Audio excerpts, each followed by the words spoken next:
Pour vous offrir une multitude de possibilités, Docage vous permet de personnaliser toutes les fiches de votre interface en y ajoutant vos propres champs, en plus de ceux déjà présents.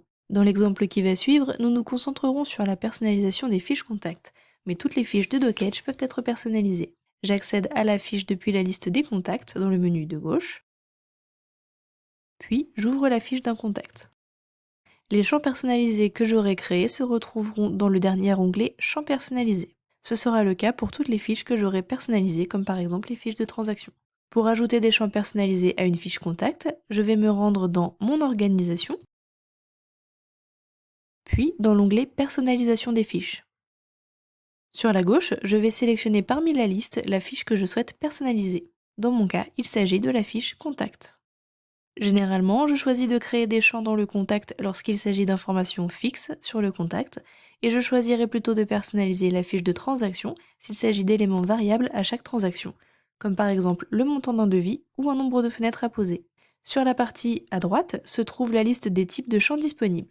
Je vais sélectionner les champs que je souhaite ajouter à la fiche en les faisant glisser vers le centre et en les plaçant à l'endroit souhaité. Les champs en tête et paragraphe servent principalement à organiser l'onglet des champs personnalisés d'une fiche et ne seront donc pas remplissables depuis cette fiche. Le champ en tête me servira de titre. Pour éditer un champ, il suffit de passer dessus et de cliquer sur le crayon. Je peux ainsi modifier le label qui correspond au titre. Je peux choisir la taille du titre en changeant le type, H1 correspondant à la taille la plus élevée et H6 à la plus petite. Ici, je choisirai H3. Pour enregistrer les modifications, il suffit de recliquer sur le crayon. Le champ juste en dessous est un champ paragraphe. Je peux m'en servir en tant que sous-titre ou texte explicatif. Tous les autres champs comprennent des options communes qui sont les suivantes.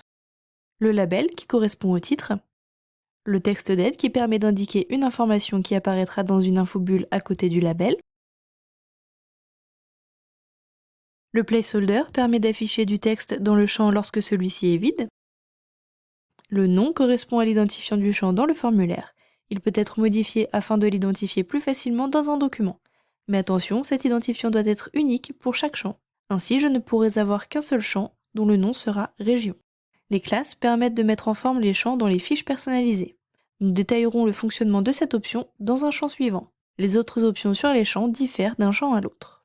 Par exemple, mon champ région est un champ sélectionné. Il affiche une liste déroulante. Je peux ajouter des options à cette liste en cliquant sur le bouton d'ajout d'options. J'enregistre les modifications. Je retrouve mon texte d'aide dans l'infobulle et le placeholder affiché car le champ est vide.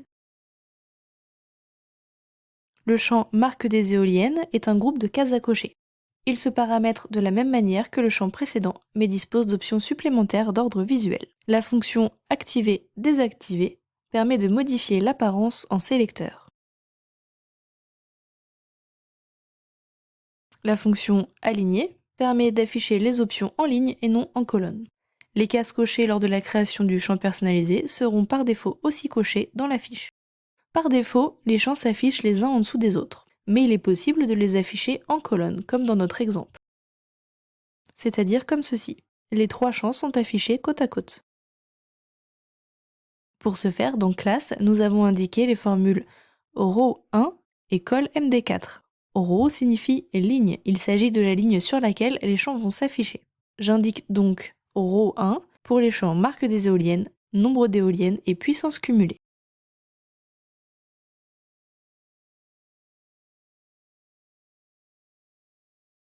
Col MD4 correspond à la taille que vont occuper les champs, l'espace total disponible en largeur étant de 12. Comme je souhaite que ces trois champs disposent de la même taille, j'ai divisé 12 par 3, et j'ai donc indiqué la largeur 4 à tous les champs. Attention! Lorsque des informations sont indiquées par défaut, comme le texte « Forme contrôle juste ici », il ne faut pas le supprimer, mais simplement ajouter les informations derrière. Juste en dessous, donc, se trouve un champ nombre qui contiendra des nombres entiers.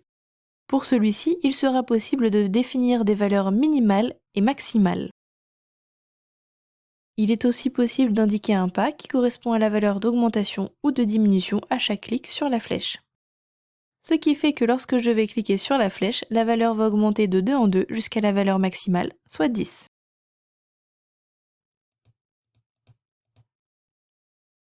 Il existe deux types de champs de texte, le champ saisie de texte et le champ zone de texte. Le premier, comme par exemple le champ puissance cumulée, est celui principalement utilisé et permet de saisir du texte sur une seule ligne. Il peut aussi être utilisé pour des montants contenant des décimales. Le champ zone de texte tel que remarque sur intervention permet quant à lui de saisir un texte long, où l'on peut définir la hauteur de la zone en nombre de lignes. 10 dans notre cas. Le groupe de boutons radio permet quant à lui le choix unique d'une option.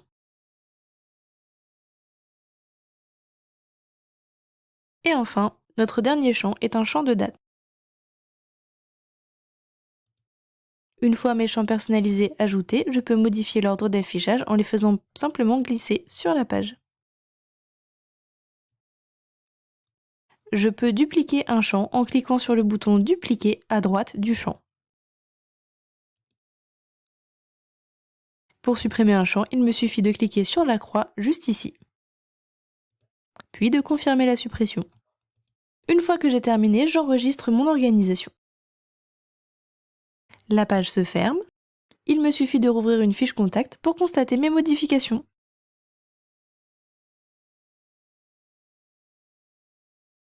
Vous retrouverez le détail des options de chaque champ dans la documentation disponible sur notre site internet. Pour une automatisation encore plus poussée de vos envois de transactions, vous pouvez utiliser les champs personnalisés ainsi créés directement dans un document Docage et dans un formulaire de transaction.